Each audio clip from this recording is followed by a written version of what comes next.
I'd like to talk about behind the smile and what I mean by that. But before we get into that, I'd like to introduce myself. It's Ghazala's Heart and Soul Cafe. If you've been here before, thank you so much for coming back. And if you're here for the first time, welcome aboard. Now, I have shared that I lost my son very sadly just over 4 years ago. I counsel and support women who have also experienced child loss. And we talk about this actually quite a lot. When you are grieving, or not just for people who are grieving, but those of us who are struggling with our mental health in whatever way, we sometimes feel that we need to put on a front, wear a mask, wear a smile. Now, I do this. I do it all the time, in fact. But the thing to think about is my clients have often shared with me after their loss that, their social battery runs out quite quickly. They find it quite difficult being around people, keeping up that front. It's quite exhausting, isn't it? If you're holding a smile or wearing that mask that you wear in public, it can be quite exhausting. And those of you who do it know exactly what I'm talking about. It can be really, really exhausting and draining. And the reason why I feel that I wanted to make this video was to raise awareness that it is something that happens. Now, if we are in the presence of people, let me talk about myself because I am present in my story.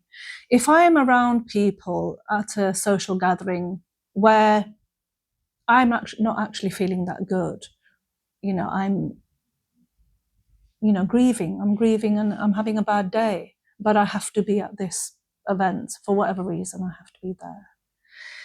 If I feel that I can't, if someone asks me, how are you, Ghazala? And I say, oh yeah, I'm fine, I'm good. Yeah, everything's good. I'm lying, okay? Why am I lying? Well, because if I was to say, well, actually, I'm not actually that good. It might be the reason why I say that is because I'm at a happy gathering and I don't want to dampen the atmosphere in any way and bring up, my grief. That might be the reason. Or it might be that I feel that person's not going to actually understand or going to be able to accommodate me if I was to actually share how I was feeling.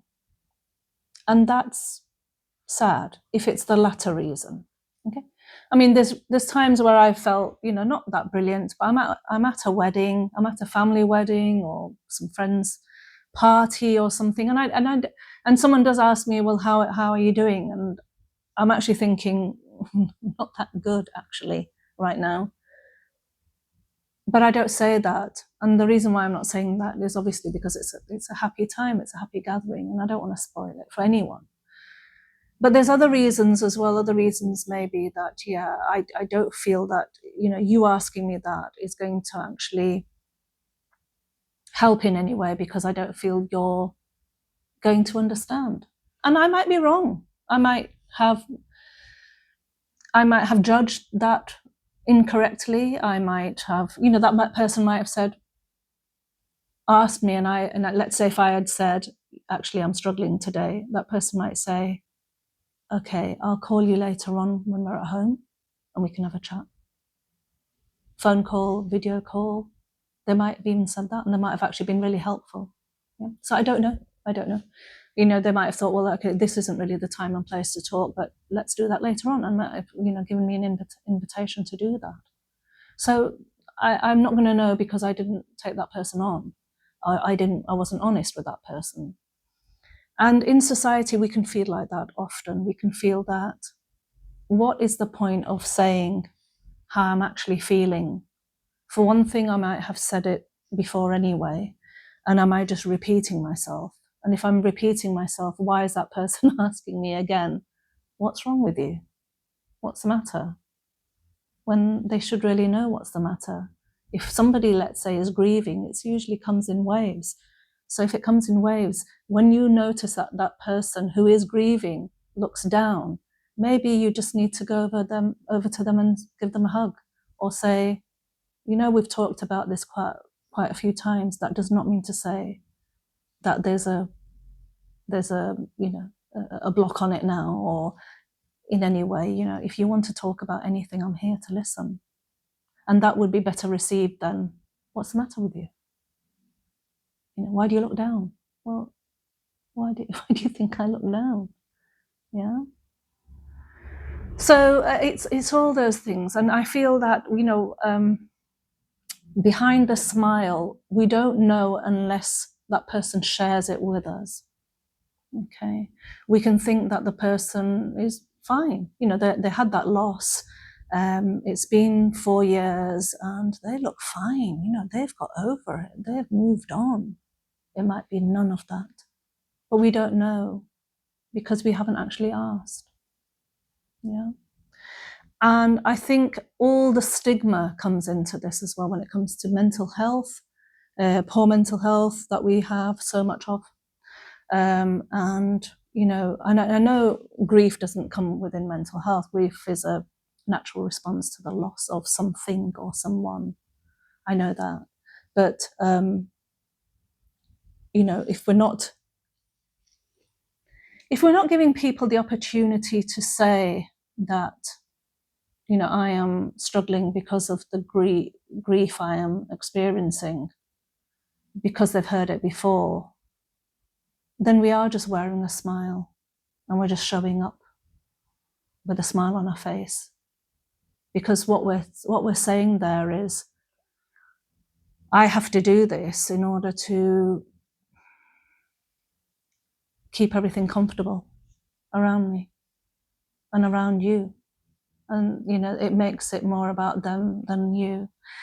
It's quite complicated, I would say, but many clients of mine have shared that this is how they feel after their loss, and I think it is sad, especially when it comes to, you know, extended family members who should sort of, not should know better, because no one really is, most people are nice people. Most people don't mean any harm when they are asking. They just probably don't know how to ask. And sometimes you don't even have to ask. Sometimes it can be just going to that person and giving them a hug. And that says it all. You know, actions speak louder than words, perhaps you could say. It might just be that. So we don't really know what's behind the smile unless we ask. And sometimes we do know what's behind the smile, and we choose not to ask or not to investigate. And sometimes we can just see that smile and think, oh, everything's okay. That person's got over it. And that person's, we don't know. We just don't know. But I feel that we need to work in our own environments and think about making it better. Just because someone you know who is grieving is smiling doesn't mean to say they are not grieving. If I talk about myself, I'm constantly grieving. I'm going to be grieving for the rest of my life as a result of losing my son. I'm never going to get over it. But how I appear is an external thing. That doesn't mean to say that everything that's going on inside has to be on the surface all of the time, 24 hours a day. So what's behind the smile? Yeah. We're not going to know unless we ask. And sometimes we can, if that person has shared this with you a number of times, you don't have to ask again. You can just be there. We can just be that person that says, if you need to talk, I'm here to listen. If I've heard it before, don't worry about that. You can say it again. Yeah. And I think that'll probably be the best thing to say to someone who is struggling with their mental health or is grieving, for you to say, don't worry if you've already sort of shared this with me before. You can share it again. I can hear it. I can listen to it again. Yeah, that's probably the biggest thing that you could do to help that person. So yeah, what's behind the smile? If you found the contents of this video helpful, please do share it. Please do like, subscribe. We need more subscribers. Why doesn't that come out? We need more subscribers to build this platform, to build this community. But thank you to those who have subscribed. I do so appreciate that. Thank you for watching this video. I look forward to seeing you in the next video. Until then, look after your hearts and souls. Thank you.